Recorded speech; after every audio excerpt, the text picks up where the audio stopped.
Becca. Welcome back to my channel, and if you're new here, welcome. I hope you enjoy what you see here. So in my last video I talked about She-Ra and the Princesses of Power and why I like that show so much, so I thought today I'd go into a little more details on specifically what I like about that show, which is Adora and Catra.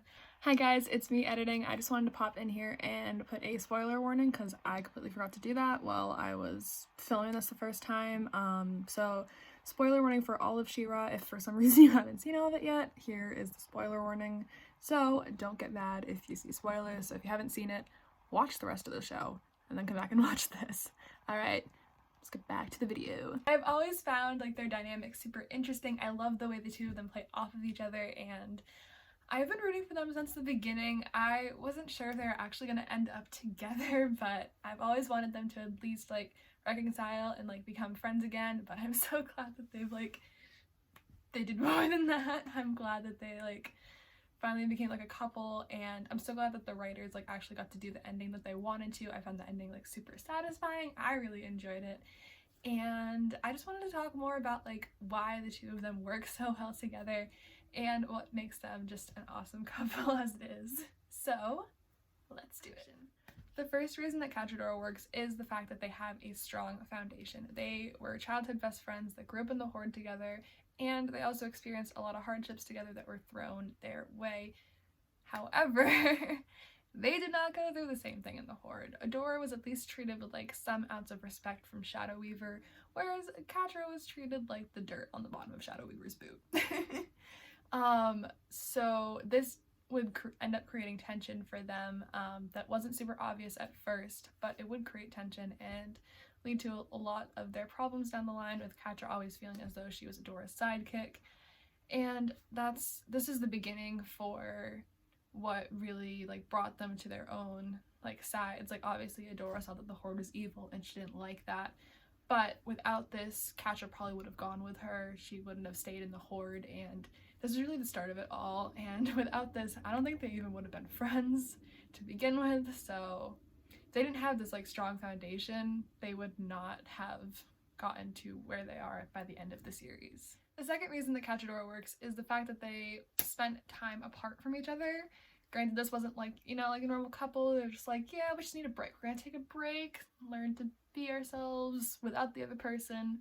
Now this was very different, but it still had like the same like outcome. Adora needed to spend time away from Catra. She was always being like the protector of Catra and always like looking out for her, and she needed time away from that. She needed to see other people's perspectives to also understand why the Horde was evil. If she hadn't like left like the first time, she wouldn't have seen how bad the Horde was, and that wouldn't have set her off on the journey that she needed to go on. And for Catra, her resentment towards Adora would have just grown and grown if they'd stayed together. Her resentment for always feeling like a sidekick, and without taking that time to be away from each other, their friendship probably would have imploded in on itself, and it probably would have done irreparable damage to their friendship. So I think it was a good thing that they spent time away from each other. The third reason that catradora works is the fact that Adora was always, like, she always had faith in Catra, but she also knew where to draw the line, where to stop having faith in her for a little while.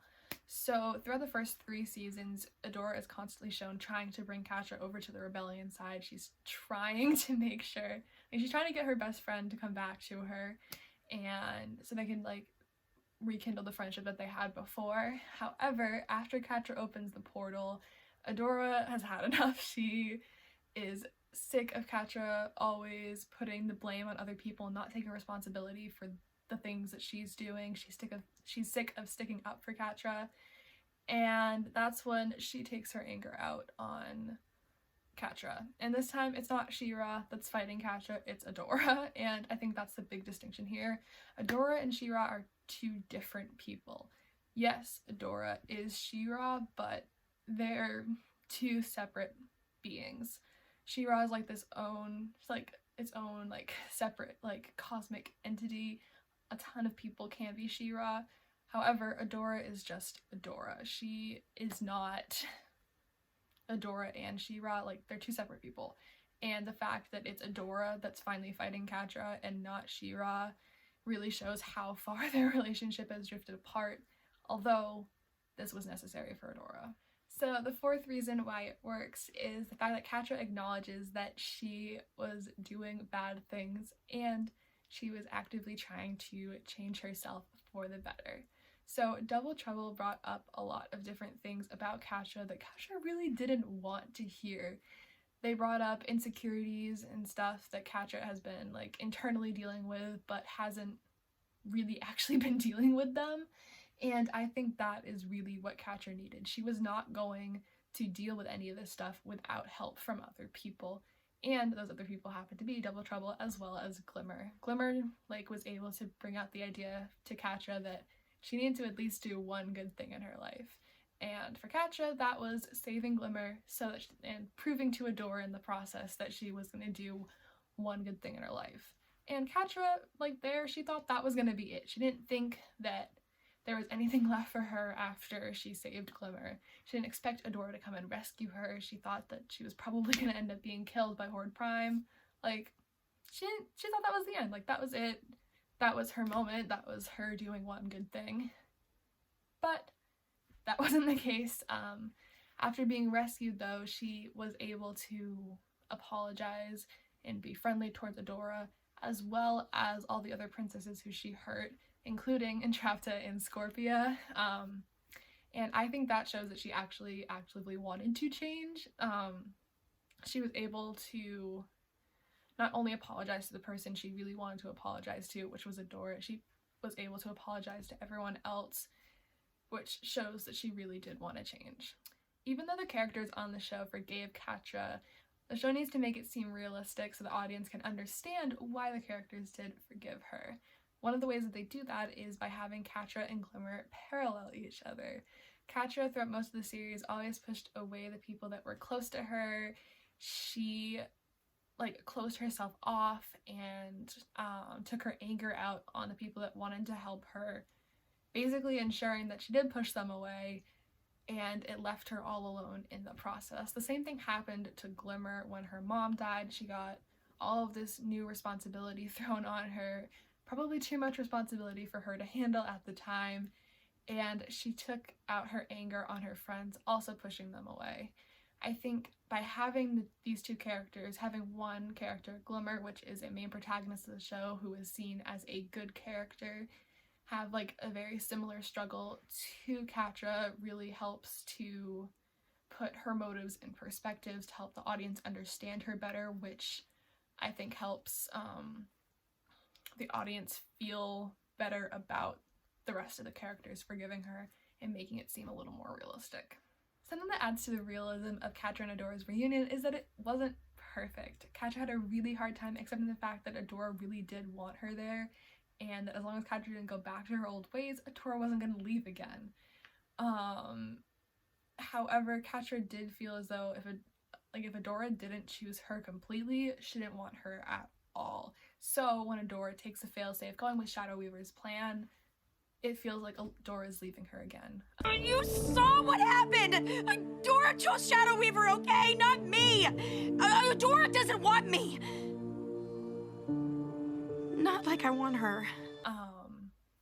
However, it takes being told that that's not the case for Catra to finally come back and to help Adora save the day, and I think that really just adds to the realism of the reunion. It wasn't smooth, it wasn't easy, it wasn't perfect, and that just makes it all the more realistic. If it was perfect, it would have just seemed like fake and not real, and it wouldn't have accomplished the same goal that it really did.